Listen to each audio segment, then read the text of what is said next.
আমরা প্রথম থেকেই একটা নেগলিজেন্সি দেখতে পাচ্ছি সরকারের। আসলে আমি বলবো একটা পরিকল্পনার অভাব। এই পরিকল্পনার অভাবের জন্য আজকে আমাদের এই বাচ্চাগুলো পঙ্গু হতে বসেছে। আজকে যদি আমরা দেখি যে 500 বাচ্চা পঙ্গু হয়েছে, আগামী 1 মাস পরে গিয়ে দেখব যে সেটা 5000-এ গিয়ে দাঁড়িয়েছে, কারণ আমরা জানি 32,000 মানুষ এখানে আহত ছিল। তো এই যে পঙ্গু হচ্ছে এবং লাশের মিছিল বাড়ছে, এটার পিছনে আসলে সরকারের সুষ্ঠু পরিকল্পনার অভাবের কারণেই এই জিনিসটা হচ্ছে, যেটার জন্য আমরা 3টা দিক নির্দেশনা দিয়েছি। প্রথমত, আমরা একটা সমন্বয়কারী চিকিৎসক টিম চাই। আমরা একটা চিকিৎসক বিশেষজ্ঞ টিম চাই, যারা এই বিভিন্ন আমাদের ছাত্রদের যে ক্রিটিক্যাল ছাত্রদের, আহত ছাত্ররা আছে, জনতা আছে, তাদের অবস্থাগুলো বুঝে তারা ব্যবস্থা নেবে। মানে কোন ছাত্রকে বিদেশে পাঠাতে হবে, কোন ছাত্রকে কি ট্রিটমেন্ট দিলে সে ঠিক হবে, এই জিনিসগুলো তারা ঠিক করে দিবে।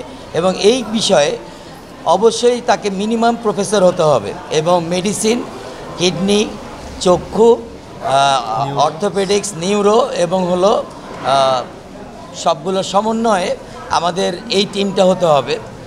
দ্বিতীয় হচ্ছে, আমাদের সবচেয়ে প্রবলেম ওরা যেটা ফেস করছে এখন, সেটা হচ্ছে যে ওরা সহোদ্যোগী হয়ে বিদেশ যেতে চাইলেও সরকার থেকে কোনো রকম সাহায্য তারা পাচ্ছে না, এবং একই রকম ফ্যাসিবাদী আচরণ তাদের প্রতি করা হচ্ছে।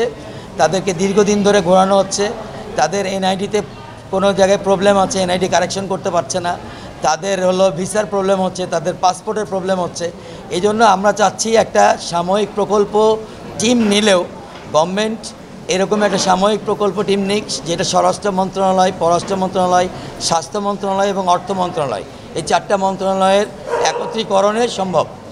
এবং ওই টিমটা থেকেই যখন স্বাস্থ্য মন্ত্রণালয় বলবে যে হ্যাঁ এই ছেলেটাকে বিদেশ পাঠাতে হবে, অর্থ মন্ত্রণালয় সে অর্থটা দিবে, এবং পররাষ্ট্র এবং স্বরাষ্ট্র তার ভিসা প্রসেসিং এবং তার এই যে এনআইডি পাসপোর্টের ম্যাটারগুলো হ্যান্ডেল করবে। একটা আপনারা নিজেরা একটু কল্পনা করেন যে একটা ছেলে, তার পা নাই, সে বেড থেকে উঠতে পারছে না, তাকে পাসপোর্টের জন্য দৌড়াদৌড়ি করতে হচ্ছে। একটা ছেলে 2 চোখে দেখতে পাচ্ছে না এখন পর্যন্ত, সে 2 হাতে এরকম করে চলতেছে, তাকে নিয়ে যে আপনি 7 দিনের একটা টাইম ধরাই দিচ্ছেন। আর এই যে হসপিটাল থেকে তাড়াহুড়া করে ছেড়ে দেওয়া হচ্ছে ছেলেদেরকে, মানে একটা বোঝা মনে করে কোনো মতে, যাকে আমরা বলছি যে থুতু দিয়ে আটা সানার মতো অবস্থা, যে তাদেরকে কোনো মতে একটা বুঝ দিয়ে চলে যাওয়া, এইটার ফলাফলে কিন্তু আমাদের পঙ্গুত্বের সংখ্যা আরও বাড়ছে।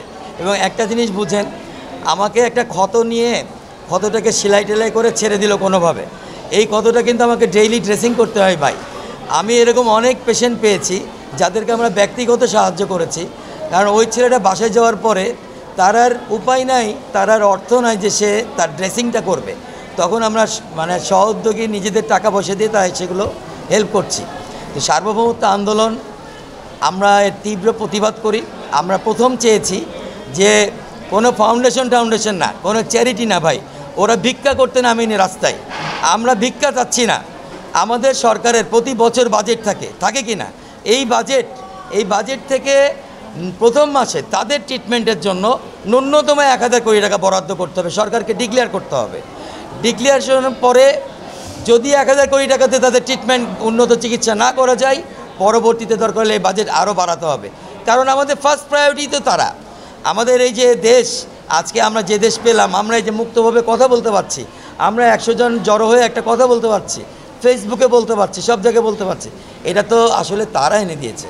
তাদের এই চোখের বদলে, হাতের বদলে, পায়ের বদলে, তাদের ক্ষতর বদলে আমরা পেয়েছি। তো আমাদের সরকারের প্রথম উচিত ছিল ফার্স্ট প্রায়োরিটিতে এই বাচ্চাদেরকে, এই জনতাদেরকে, আহত মানুষদের চিকিৎসা প্রদান করা, সুচিকিৎসা সুনিশ্চিত করা।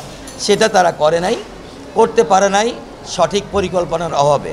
আমরা এই জায়গাটা নিয়ে কাজ করতে চাচ্ছি, আমরা সরকারকে সাহায্য করতে চাচ্ছি, আমরা চ্যালেঞ্জ শুনে দিতে চাচ্ছি না। তবে সরকার এই ধরনের ফ্যাসিবাদী সচিব, এই ধরনের ফ্যাসিবাদী পরিচালক এবং বিভিন্ন হসপিটালে যে ডক্টররা, আপনারা ভুলে যেন না যে 14 জুলাই থেকে তারা আহত, এবং 14 জুলাই থেকে তারা অনেক হসপিটালে ট্রিটমেন্ট পায় নাই।